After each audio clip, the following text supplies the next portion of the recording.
Hello. That was a good game. Well, bad in that they lost, but good in that the game was interesting. This is a good first period for the Golden Knights, and then they fell asleep for 20 seconds or so. And then the third, end of the second, beginning of the third wasn't exactly their best. It's more of the same of the problems that I've been talking about.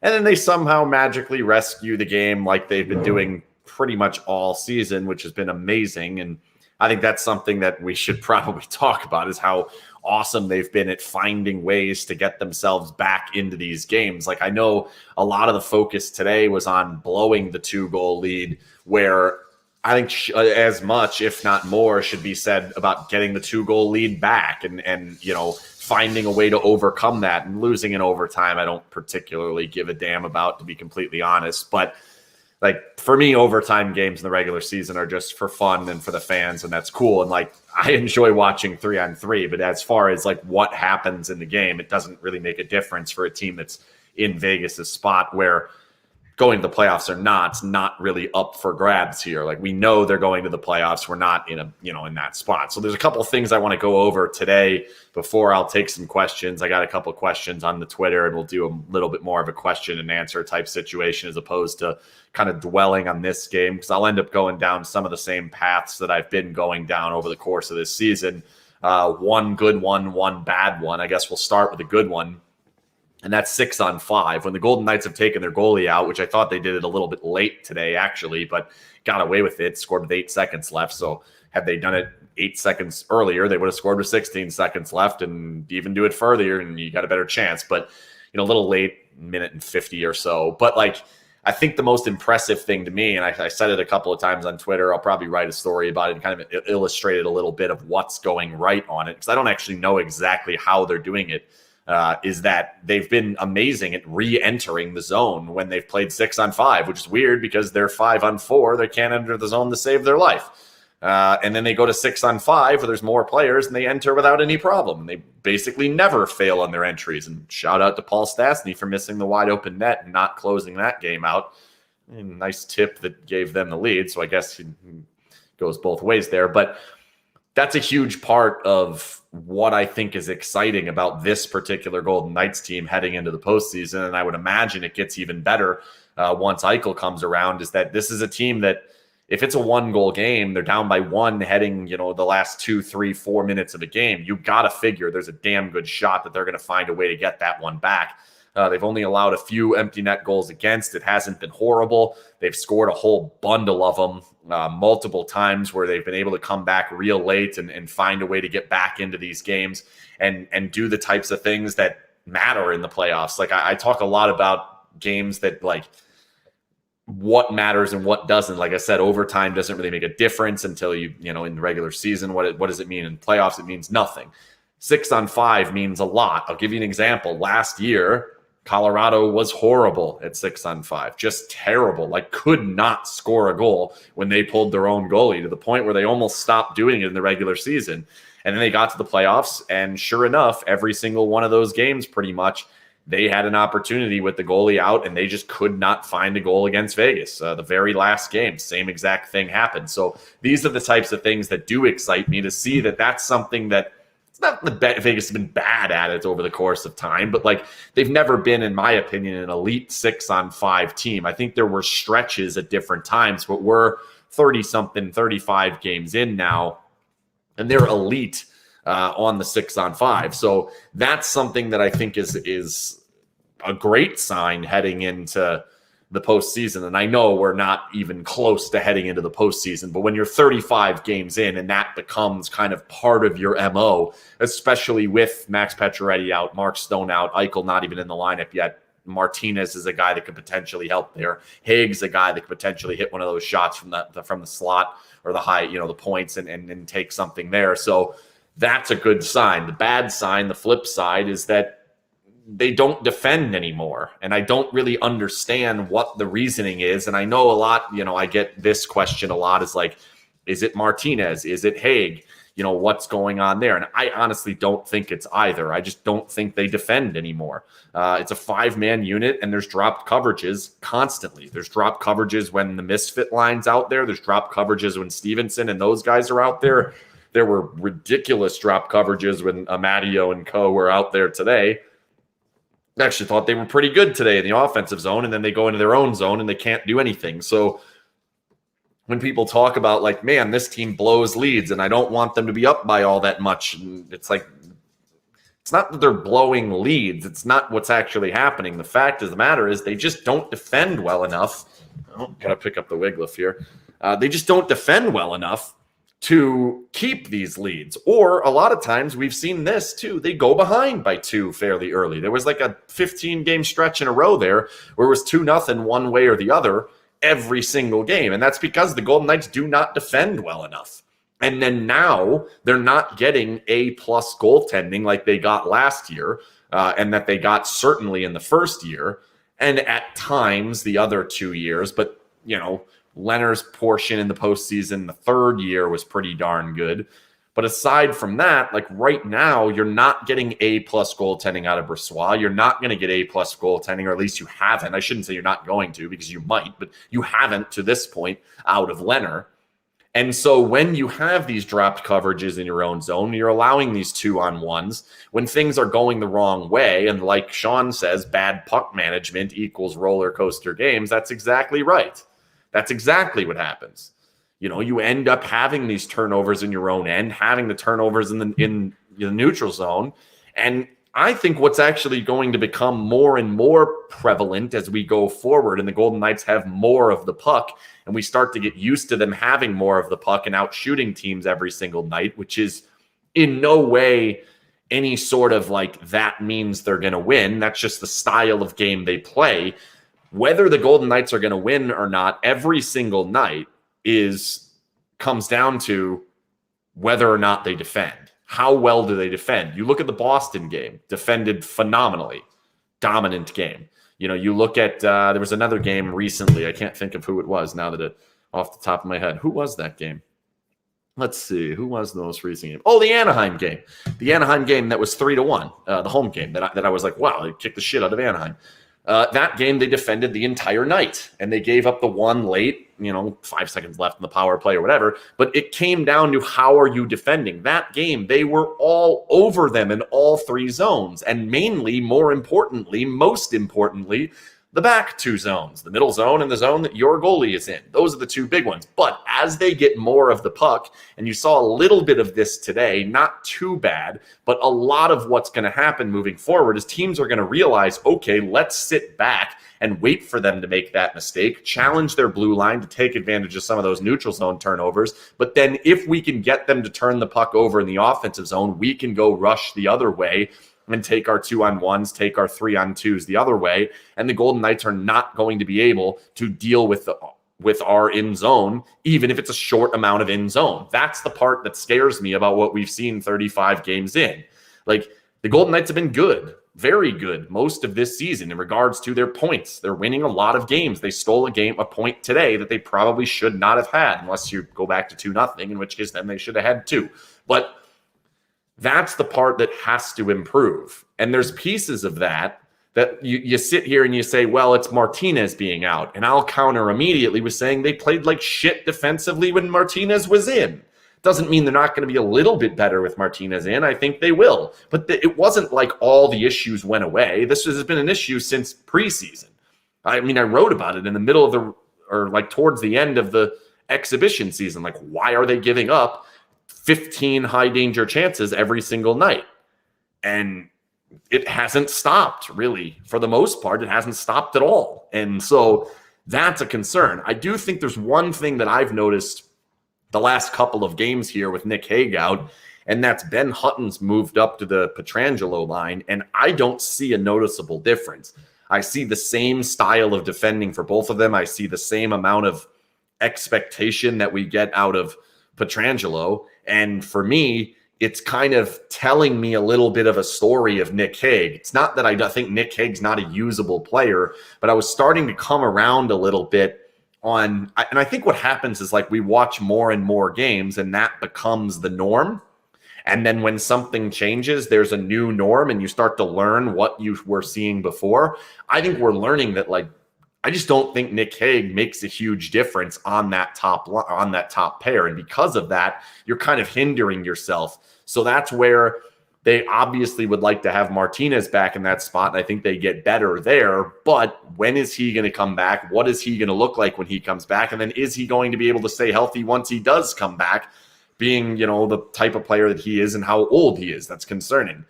This is one that I keep seeing today, that Yanmark is very underrated. I think Yanmark is Yanmark. Like, yeah, he scores 2 today. He scored 3 in the game 7 against Minnesota, but I just don't think he's the type of player that is going to make a huge difference consistently when the games truly matter. When he's getting 8 minutes a night, 10, 11, something like that, and they're big opportunities to help a team win a playoff series, I just don't know that he's going to be that type of an impact player. I think if he's on your fourth line and he's an option that becomes, we can use this guy as a defensive option and then potentially hit a rush chance the other way, I like that. Like, I'm a fan of Yanmark on the fourth line, but I don't know how they're going to get there unless they stay 10, 7, whatever it is, $1 million over the cap. And again, I'll talk about this later when I take some of the questions. I don't think they're going to be able to play LTIR the entire season. Like, I just don't. I don't buy that the Max Pacioretty injury is a 17-week injury. I just don't. I actually expect him to play at the beginning of March. So we'll see what happens there. I think it's going to be about 8. We've had a shorter one with that. He was out for a little while, but I thought he actually came back fairly quickly off the foot injury. I don't think he's going to be out that long on this one. That line as a whole, Yanmark, Waugh, and Kolazar, I think this is one of those moments where that line and those 3 players are all having good moments. And because of it, we're starting to really feel good about what that looks like. I'm not sure you're actually going to get that down the road. And yes, I think Chris is right. Yanmark is properly rated. I think Yanmark is exactly what Yanmark is. And he's a $2 million player that, when the Golden Knights weren't pushed up against the salary cap, was perfectly fine to keep. But I don't know that down the road that's going to make a huge difference. I would not agree that Yanmark is similar to Coghlan, as Matt says here. The reason why I say that is because I think that Yanmark is a safer defensive option, where I think Coghlan's offense, that also Yanmark has shown that he has the ability to bring. I think that Coghlan has started to become a little bit of a liability in his own end, and it's starting to be concerning. We're seeing it basically night in and night out, that we're starting to see some issues there. The more he plays, you would hope that some of it works itself out. Always, they say 200 games before you truly judge a defenseman, a rookie defenseman, or a young defenseman. That's fair. I'll allow that. So I'm not going to, throw him overboard or anything of that sort. But I think that Yanmark is much more reliable and the type of player that you put on the ice and you're not all that concerned that you're going to get a drop. Now, I do think it's interesting the way Yanmark defends in their little 1-1-3 neutral zone setup, where he's like uber aggressive coming across the blue line where nobody else is. I think that's something that is, I don't know if it's like him playing outside of the system or he's more comfortable with it. I don't know, but that's one that, like, I think in a playoff series, you're going to see that's something teams could potentially exploit. If you get in the neutral zone, you see that 1-1-3, you see that wall of 3 at the blue line, and you know Yanmark's the last guy, you just fire the pass across immediately, and now you have a guy from the blue line walking in. In the video that I made, if Zibanejad had moved the puck off earlier, it's a walk-in breakaway. They had another one today, same thing. It actually ended up being a rush the other way because the team panics and doesn't know what to do because all of a sudden there's a dude on top of you, where if you understand that that's what's coming. And I think we underrate the pre-scout, or like maybe overrate the pre-scout in regular season. They don't really do it. Like, they have the videos, they show these are the systems, and they all kind of understand the opposing team systems, but it's not like drilled into you for a week or at whatever it happens to be before a preseason game. So it often will happen. You're like, oh, fuck, I knew that was what was going to happen. You just don't get it the first time, and that's what we see in some of these games. Brossoit today, I think, was good, which is crazy because they gave him 5. Like, I think he was much better tonight than he was in the game that he almost got the shutout that I ruined, because I have the ability to ruin shutouts, according to everyone, apparently. Wish I could do anything else with my Twitter. If I could say anything that could come true, but apparently the only thing that comes true is me fucking up shutouts. Nonetheless, I thought Brossoit was excellent today. I just thought the defensive was bad. And actually, I give a lot of credit to the Jets. I thought that they were one of the more active teams in the offensive zone. And if you're an active team in the offensive zone, the Golden Knights do not play well against you at all.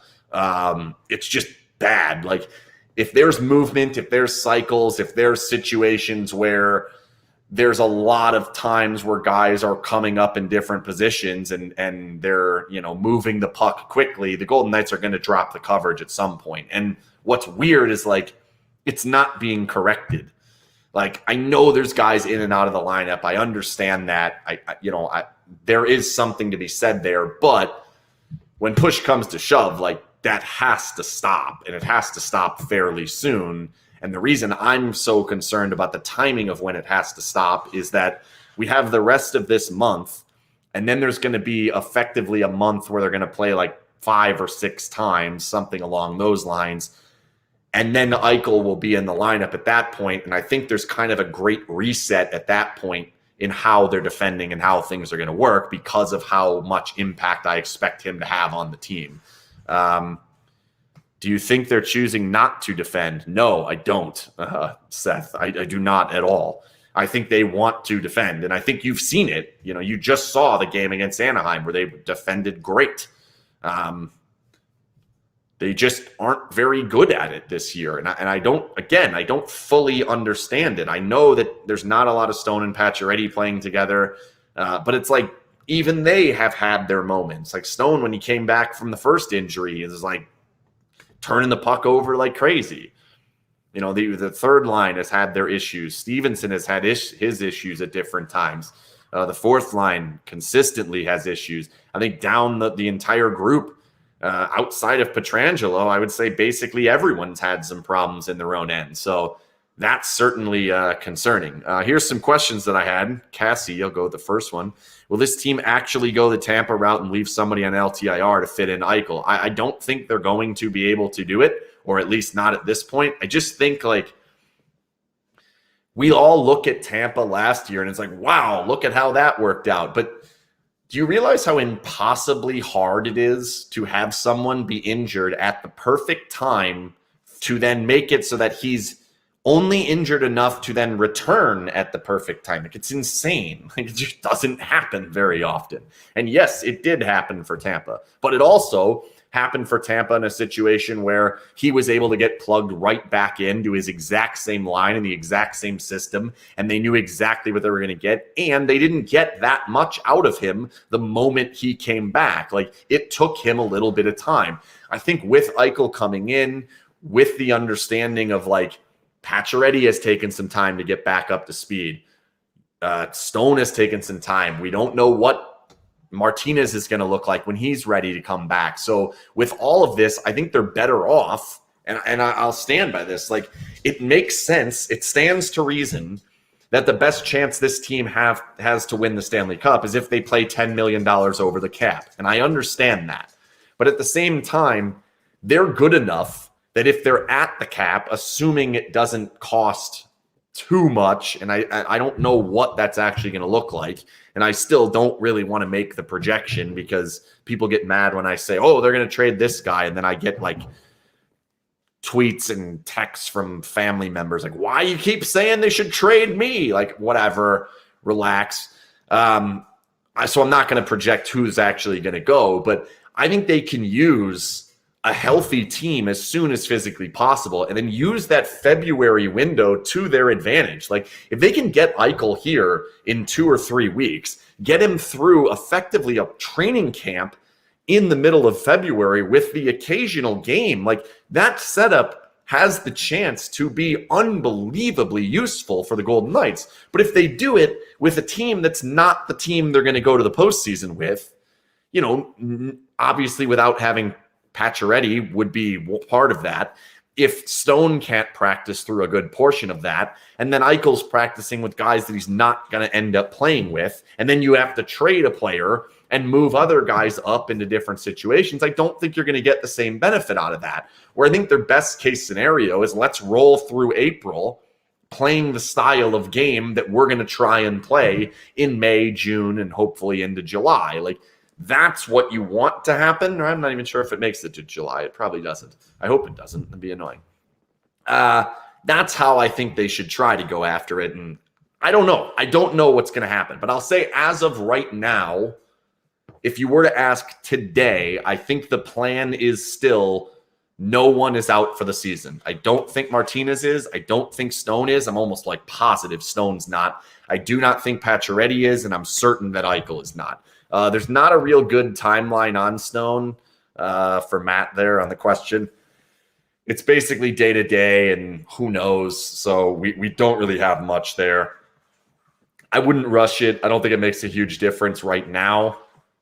I would just like to have him back once Eichel's ready so that you can put yourself in that situation. Oh, good call, Drew. Last possible Stanley Cup final game, June 30th. Thank you.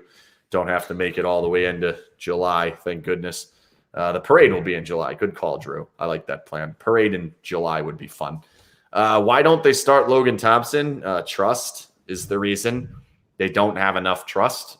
Probably not only in Logan Thompson, but also in their defense. They aren't defending well enough to play a rookie goalie and take that risk. And I understand where people get excited, and like I do this too for different times. Like, ooh, I like the unknown of potentially what Logan Thompson can be. But if you've been to enough Silver Knights games, you understand that like Logan Thompson has the ability to be a good goalie. I think it's very possible that down the road, Logan Thompson is the type of guy that can potentially be an NHL starter. I think that's certainly possible. But I think we've seen enough of him to say, like, this is not the greatest player of all time in the goal, to where if he gets 5 games, you're going to suddenly say, well, we don't need Leonard or Brossoit anymore. That's our guy. Like, I think they understand that transition's not happening right now. So giving him games is basically wasting games that you're not giving Brossoit, who could potentially have to win you games down the road. That's why I think they're being patient and not starting Thompson. I also think there's an argument to be made that you want Thompson in a good situation and you want him playing a lot before he gets that game. And if he's sitting on the bench most of the time here, he's not going to be as sharp, and it's going to be awfully difficult for him to make his first start and not have played a lot. So I think that's a huge concern. Jason asks, and it's not my Jason, a different Jason, will elite offensive teams be too much for us? I think that's a serious question at the moment. You look at the past, and it's actually been the lesser of the elite offensive teams that have given the Golden Knights troubles. You go back, the first year, and it was, I guess, Washington was, but like Winnipeg was a higher offensive team. San Jose was a higher offensive team. The second year, San Jose was a stronger offensive team, and they beat them, but then the ref cheated. And then the next year, like Chicago was a more of an offensive team. Vancouver was more of an offensive team. It was Dallas and Montreal that they ran into. Colorado is clearly the best example, probably the best offensive team they may have ever seen outside of probably the Washington team. And they were able to handle that team because the Golden Knights were so buttoned up defensively last season. I think if they played Colorado right now in a 7-game series, they'd get smoked. I think they'd win a game here or there, but they would get smoked at the moment. Obviously, there's an understanding that they need to play that style. So they just need to defend better. And until that's the case, yes, the teams like the Winnipegs will give you trouble. Teams like in Anaheim, if they're fully healthy and on, will give you trouble. Obviously Colorado, I think Nashville is going to be an interesting one. And I don't think they're all that highly skilled of an offensive team, but the way they play, they could potentially give them problems. Jack, is Vegas intimidating enough to win the Stanley Cup? I feel like they get pushed around too often. It may be just me. If you know me, you know I'm not a big intimidation guy or hits guy or physicality guy. I don't really care for any of it. I much prefer skill and ability to score. Those are my favorite things that I have in the sport of hockey. The Golden Knights are not hitting teams right now because the Golden Knights have the puck a lot. And when you have the puck, unless you're Max Pacioretty and can shoulder a guy while you have the puck, which was wild, the Kings game. But I just don't think that's going to happen. Oh, did I answer about VGK picking up James Neal? I do not think the Golden Knights will pick up James Neal. James Neal is not good anymore. That happened like 3 years ago. He hasn't been good. I don't even think he would play on this team, even if they had them. But no, I don't think so. And yes, Seth is exactly right. You intimidate by scoring. The more you score, the more teams get frustrated, and the harder it is to beat you. Also, when you score, they count it. It matters. When you hit people, it does not. And we all get all excited because, here's the situation where we're up, we got the big hit, and then that turned momentum. Well, it only turns momentum when you score next. You only score next if you have skill. I completely agree with Jack on this one that St. Louis would be a very difficult matchup. I think that's one of the teams I would most or least like to see. And this is another piece where, we're looking at winning the division, and obviously where the Golden Knights are in points, it's exciting to think, there's a chance they're going to win this division. I don't think you want a Central Division team. I really don't. I don't want Nashville. I don't want Dallas. I don't want Colorado. I don't want St. Louis. So, I don't want Minnesota. Those are the 5 most likely to get there. I'd much rather play.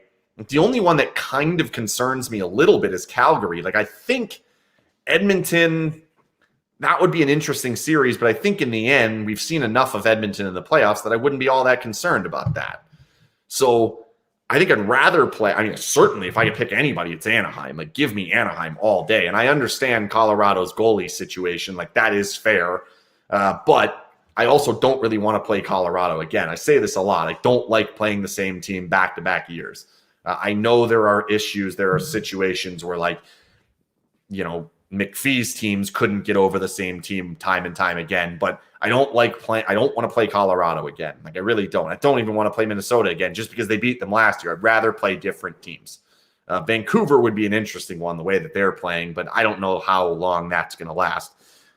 Chase the Tattoo Guy, if you've seen Chase the Tattoo Guy's tweets about how Vegas lost the trade because Tuck has 3 points or 2 points and Krebs has a point or whatever, and everyone's taking him seriously, and he's asking me how many people are taking me seriously, and the answer is far too many. Please don't take Chase the Tattoo Guy seriously. It makes you look like an idiot. Nikki. Oh, it was Nikki. How long more? That's a weird question. How long more? All right. I'm assuming the more is not there. How long do you think oh my God, I can't read this at all. How long do you think for Karlsson to get his scoring mojo back? This is going to be a weird answer. I don't really care. I really don't care how long it takes Karlsson to get it back because I don't think you need to have his scoring. I think the way that he drives offense and what you've gotten out of Marchessault and what I think you'd get out of Smith or whoever else was there, you'd get a lot. And I don't think he has to be able to score. It's nice when he does. He just had the one. I forget the one he, off the rush, and he's whipped one top corner. It's beautiful. Very 2017 William Karlsson of him. I don't think you're ever getting 43-goal William Karlsson back, and that's fine. I don't think you have to have that. He's very good defensively. He's very responsible off the rush in regards to making sure that these opportunities get on goal and they don't lead to chances the other way outside of the not a major thing, which different story. But as a whole, I don't really ever worry about William Karlsson. He's pretty much the same guy all the time. Sometimes they go in, sometimes they don't. And to me, at the moment, don't really care if they're going in. And I think the part that's important that a lot of people lose is these games don't really matter. If you're there, you'd love them to win. If you bet on them, you'd love them to win. Today was a fun game. Take your game-tying goal, be pumped about that. That was great. Lose in overtime, no big deal. It doesn't matter. The Golden Knights are not in any situation where there's any risk of them missing the playoffs. It's not going to happen. So these games don't really make a huge difference. So it's more about the process of what's happening. And some of the things that are happening are good, and some of the things that are happening are bad. The way that they played in the first period was excellent.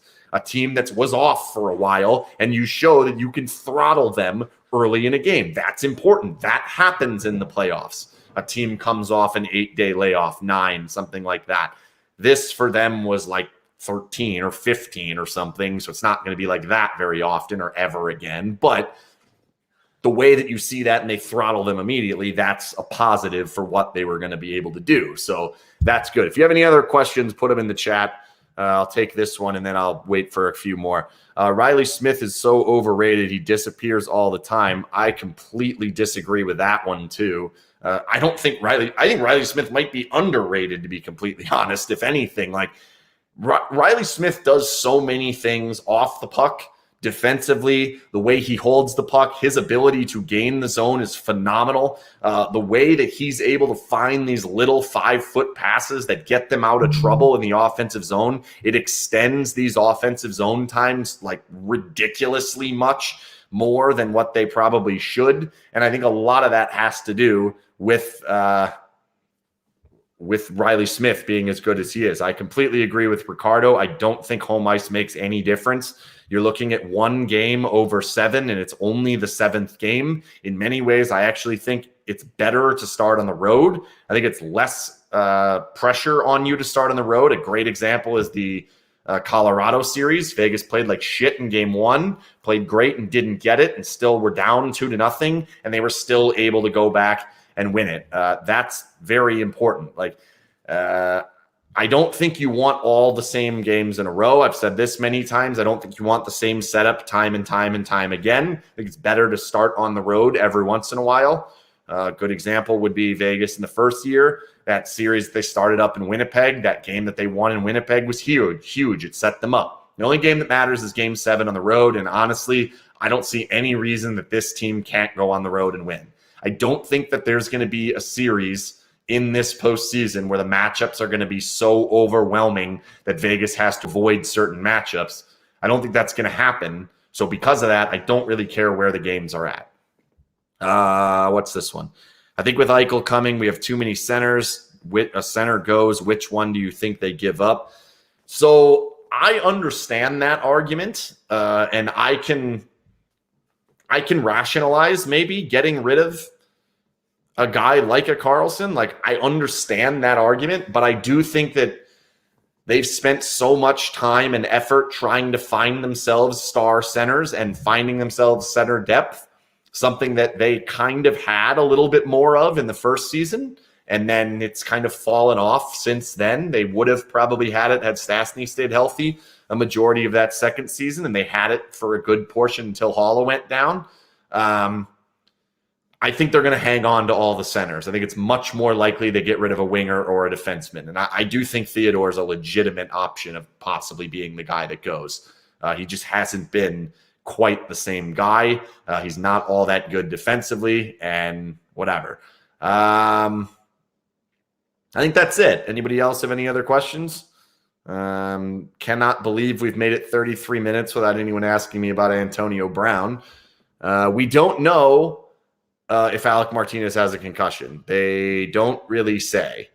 This is an interesting one. Will Vegas be able to keep Nick Waugh after the season? So at first blush, the answer should be like, well, yeah, of course. Why would you let Nick Waugh go? And I hear that, and I understand that. But then when you take a step back and you say, okay, well, this guy seems like he's headed for 20 goals. He's probably headed for somewhere in the ballpark of 40 points. He's young. He's going to have arbitration rights. I think he's going to be looking at 3.5, 4. I don't think he's going to be the type of guy that's going to take that discount deal because he hasn't made a lot of money to this point. I don't necessarily know that he has to be tied to Vegas. Like, I don't feel like he's one of the guys that, like, if another team came in and said, we'll take him and give him $5 million or something, he'd probably go for it. I don't know. I think that they probably will find a way, but I don't think it's going to be as easy as it sounds. That's it. So today for me, one time the Jets were annoying and my team came back and won. And then one team, the Jets were annoying and my team came back and almost won, but then didn't win. But they got a point, so we'll take that. Stupid Jets.